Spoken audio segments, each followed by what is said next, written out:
Hello, lighting geometry students. Today, in this assignment, we're going to talk about properties of equality and algebraic proof. So first off, proofs. That's a word that scares a lot of people. In geometry, we're going to use our rules to prove properties of geometric figures. Now, that's an intimidating sentence, but that's essentially what we're doing with proofs. Now, if it makes life a little bit easier, we can simplify this using some easier phrases. Instead of saying our rules, well, all our rules are going to be if-then statements. And a proof, when we prove stuff, really we're explaining how we know something. So our proof is really just explaining something. Properties of geometric figures, well, that's really just explain stuff about shapes. So essentially, a proof is when we're going to use our if-then statements to explain how we know stuff about shapes. That's essentially what a proof is. So let's talk about some of the rules or if-then statements that we have in geometry that become what we use to explain things. So some samples of some rules from geometry. If two angles are supplementary, then their angles, the measure of their angles add to 180. If polygons are similar, then the proportions of their corresponding sides is consistent. If two sides and the included angle in one triangle are congruent to two sides and the included angle in another triangle, then the triangles are congruent. Your first reaction to that might be, hey man, I ain't ready for that. What is all that? Right, which is why when we start proofs, we're not going to do it in geometry. We're going to go back to rules you already know from algebra. And we're going to build our proofs based on some easier stuff that you know from algebra. Alright, some of the rules you know and already know the words for include problems that might look like this. Here, if you were given this problem in Algebra 1 class, you'd look at this and say, oh, I know what I'm supposed to do here. I'm supposed to take that 2 and multiply it by both the 3x and the 5, and that problem would turn into 6x plus 10. And you should probably even remember the name for that. That's the distributive property, or a distribution. Another rule that you should remember and remember the name for is one that will look something like this. If you're told that x is equal to 3 and then x plus 4, when you're supposed to evaluate that, well, you just take that 3 and plug it in for x, and that becomes 3 plus 4. When two things are equal to each other, wherever we see one of them, we can put the other. That is called substitution. Technically, it's the substitution property of equality. So here are two easy rules from Algebra 1 that you know, the distributive property and substitution. There were several others from Algebra 1 that you already know.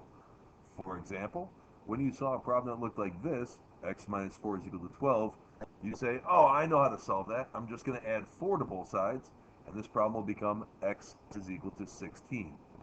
That is the addition property of equality. You just say addition, but it's the addition property of equality. It says you can add the same thing to both sides of the equal sign, and they're still equal.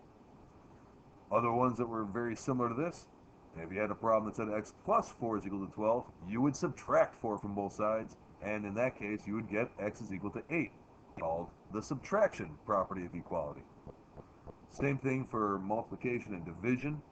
If we have x times 4 is equal to 12, you know you could divide by 4 and turn this into x is equal to 3. That's the division property of equality. And the multiplication property says if we had x divided by 4 is equal to 12, we could multiply both sides by 4 and turn this into x is equal to, it's not 13. That's better, 48. So you also know these 4 rules.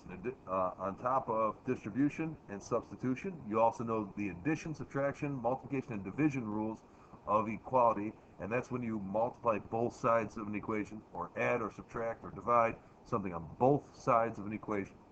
There are a few other rules that you know, but you didn't even know they had names. They didn't make much sense to worry about the names in Algebra 1, but here in geometry, it's going to make sense for these rules to have names. So we're going to talk about 3 rules that are very, very easy, and they're all going to fall in the category of duh, but you are not probably going to be familiar with their names. It's going to be worthwhile to write them down. They're going to come up several times in the immediate future.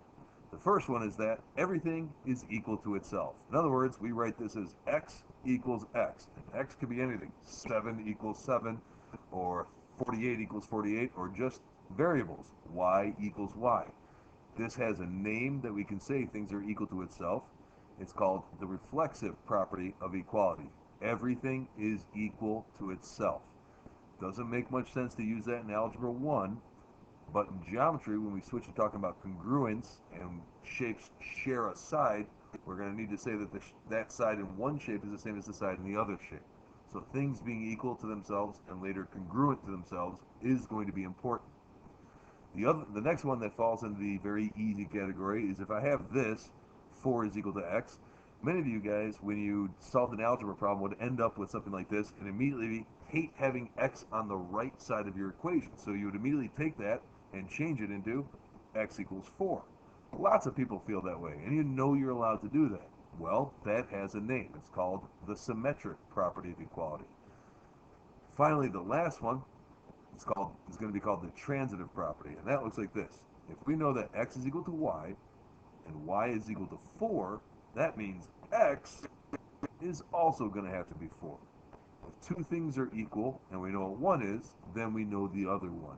This is the transitive property of equality. You probably want to take a minute and write these down. These ones are the ones you're going to have trouble remembering the names for. So next, we're going to talk about how a proof works. We're going to go back to algebra to focus on a problem we know and turn it into a proof. Now let's start with this problem. 30 is equal to 5 times the quantity x plus 2. If you were given this problem in the algebra, the first thing you would probably do is distribute the 5 to both sides. All right, once you do that, then you'd write down, if it was on your test, you'd write 30 equals 5x plus 10. Next step, we're going to subtract 10 from both sides. And now we have 20 is equal to 5x. And finally, we're going to divide by 5 and get 4 is equal to x. And as we said a few moments ago, some of you guys hate this, having x on the right, so maybe you switch it to say x equals 4. Okay, that's solving it. We're going to take this and turn it into a proof by every step that we take. We're going to explain how we know that we're allowed to do that. So it would look like this. Here's the beginning. We start with our problem. 30 is equal to the 5 times x plus 2. This is what was told to us at the beginning of the problem. This is what we're starting with. The things that were given at the beginning of the problem itself, is what we call given. It's the given information. This is what we started with. Then the first step we took is distributed the 5 into both of those to get 30 equals 5x plus 10. Well, what rule says I'm allowed to do that? Distribution, or the distributive property of equality. Next, we subtract 10 from both sides. What rule says I'm allowed to subtract 10 from both sides to get 20 equals 5x? The subtraction property of equality. Finally, to finish solving this thing, we would divide by 5 to get 4 is equal to x. Well, what's the rule that says I was allowed to do that? That's the division property of equality. Finally, the last one, where 4 equals x is the same thing as x equals 4. That's one of the new ones. That's the symmetric property. For a proof, we explain how we know what we're doing to figure out a problem. We break it up into 2 columns, our statements, which is what you're figuring out, and the reasons, which is where you justify everything that you did in the statements. Now, this is only one way to show a proof. We can show proof several different ways. This is called a 2-column proof. And here's an example of a geometry 2-column proof. But they don't have to be these 2 columns. Sometimes you can write them like this, what's called a flow chart or flow proof. And sometimes you can write it just out as a paragraph.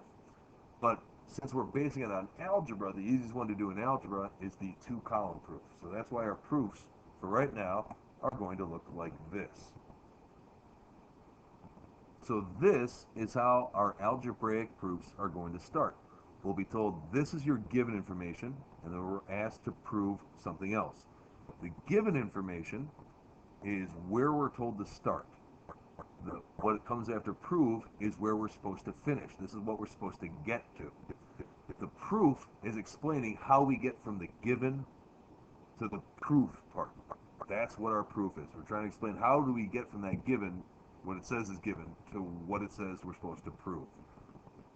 So let's try another sample problem here. In this case, if I want to prove that x is 5, all right, we're going to start by writing down our problem. 2x plus 8 is equal to 18. And we're going to go through our steps of solving it. What's the first step? We subtract 8 from both sides, and now we have 2x is equal to 10. The next step, divide by 2, So we're going to get x is equal to 5. Now this is the algebra version. To turn this into a proof, we're going to change this and put it in our columns, statements and reasons, and explain each of those steps that we took. So our statements and reasons, and what we're going to put over here is what we've written down on the left-hand side. The first part, we wrote down 2x plus 8 is equal to 18. Well, how did we know that was true? That was given to us. Almost every proof you do will start with repeating what the given information is. So you can almost always put given for your first line. By the way, if you ever write prove in a proof, it's automatically wrong. Prove isn't a reason that we can give. Prove is the goal of the problem. Get to this line. But your prove statement is always the last thing under your statements column. So we started off with 2x plus 8 is equal to 18. That was given to us. What did we do to get to 2x is equal to 10? Well, we had subtracted 8 from both sides. So this is the subtraction property of equality that explains how we got here. Then how did we turn this line, 2x equals 10, into this one, x equals 5? Well, we divided by 2. So that is the division property of equality. Let's try another one just like that. 2 times the quantity x plus 8 is equal to 6x. We're going to try to prove that x equals 4.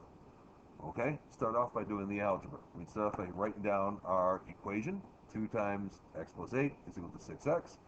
And then we were going to distribute the 2 to both sides, or inside those parentheses, and get 2x plus 16 equals 6x.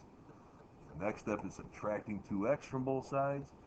Now we'll have 16 is equal to 4x. And finally, we're going to divide by 4 and get 4 equals x. Just because some people would want this, we'll switch it and make it x equals 4. So this is the beginning of it, and all we have to do is make this into our proof. So we're going to turn this into our statements and reasons column. We're going to get rid of all of our scratch work. And to make it easier to follow, we're going to number the steps we took in the proof. So the statements are all things that we already know. All we have to do is give the reasons for them. See if you can give the reasons for each line in this proof. Well, first off, the original statement, the original problem, we know this is true because it was given to us. Then how did we go from step 1 to step 2?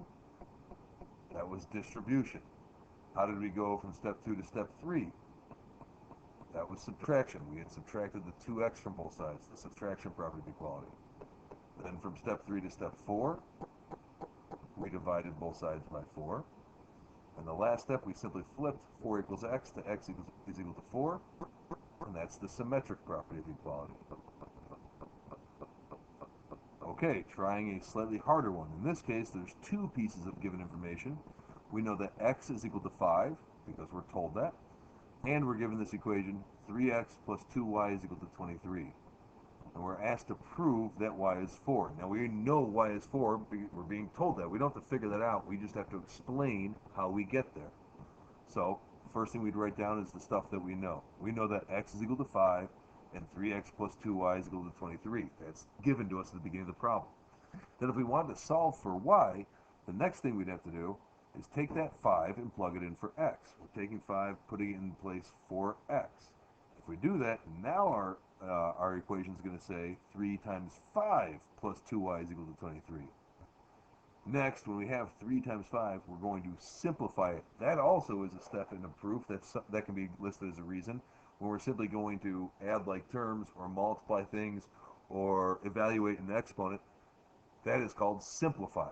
So when we do this 3 times 5 and make it a 15, that is simplify. 15 plus 2y is equal to 23. The rest of this solving is pretty easy. We're going to subtract 15 from both sides, and then we're going to divide by 2 and get y is equal to 4. So next, we're going to take that and turn it into a proof. We're going to number it, include statements and reasons, and now we're going to give the reason for each line, each thing that we wrote down. So step 1, how did we know x was equal to 5? It was given to us. Step 2, how did we know 3x plus 2y is equal to 23? That was also given to us. The next step where we plugged 5 in for x, that was substitution. As we said, when we just multiplied, or if we add like terms, we're simply combining things, we simply put that as simplify for that step. We have 2 steps left. How did we get from step 4 to step 5? We did subtraction. We subtracted 15 from both sides. And step 6, how did we get from 2y equals 8 to y is equal to 4? We divided. That is the division property of equality. So next, here's a big, ugly algebra problem. 3 times the quantity 2x minus 1 is equal to 4x plus 7. And we want to try to prove that x is equal to 5. Well, let's assume we can all do the algebra. And I'm going to put the algebra down for everyone. And simply ask you to fill in the reasons. Take a moment, see if you can identify what the reasons are for each step that we take in this problem. All right, the first line where we repeat the question we were given, this is our given information. Then how do we go from step 1 to step 2? We distribute the 3 into those parentheses.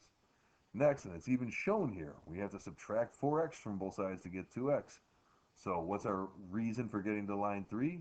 It's the subtraction property of equality. To go from line 3 to line 4, it's the addition property. We added 3 to both sides. And finally, the last step here, to go from 4 to 5, division. Frequently, our problems will look like this when it comes to tests and quizzes, where the proof will be half done for you, and you simply have to fill in the blanks, like identify the reasons, like this problem. The last thing we're going to do is switch and do some very simple geometry proofs. In this case, we have this picture. We have this segment JL is listed as 20, JR is 7, and we're being asked to prove that RL is 13. Well, it's very easy to see that RL would be 13. We just do 20 minus 7 to find that. But that's not what you're being asked to do here. Here, we're being asked to prove that. When we have a picture in geometry, anything in the picture is said to be given to us. So the fact that JL is 20, that's given. The fact that JR is 7, that's given to us. So our proof will look something like this. We're going to start off with our first statement. And in this case, we're going to start off saying that JL is equal to 20. What's the reason for that? How do we know that? And then we can say JR is equal to 7. Again, everything in that picture is given to us. So what's the reason for that? Now, step 3, we have to take this information, our geometry information, and create an equation. We mentioned this before, that we call, when we add 2 little parts together to get 1 big part, well, when we're talking about segments, we call it the segment addition postulate. It says if I add the 2 parts of this segment together, we get the whole thing. In other words, JR plus RL is equal to JL. The distance from J to R plus the distance from R to L is equal to the distance from J to L. This is the segment addition postulate. Once we have that, now we have an equation. All we got to do is plug these numbers in. JL is 20, so we'll put in a 20 for JL. JR is 7, so we can put a 7 in here and get this equation. 7 plus RL is equal to 20. What did we call it when we plug in numbers for what they're equal to? We're plugging things in. Finally, once we have this equation, you're simply going to subtract 7 from both sides and get RL is equal to 13. We already knew RL was going to be 13. That's not the hard part to this problem. The hard part is explaining it. That's what this proof is. So we started with JL is 20 and JR is 7. Those were both given to us. This line 3 where we say if we add the parts we get the whole thing, that's called the segment addition postulate. Then we plugged in the numbers 20 and 7 into the right places in the equation. Whenever you plug stuff in, that is substitution. And finally, once we have that equation, we just subtract 7 from both sides. That's subtraction. Segment addition and angle addition are very similar. Here is an almost identical proof, except instead of segments adding together, it's angles. Here, we know that these 2 angles they make a straight line, so they have to add to 180. Well, this one's 60, so this one is going to have to be 120, because they're supposed to add to 180. We just have to take that information and explain how we know that.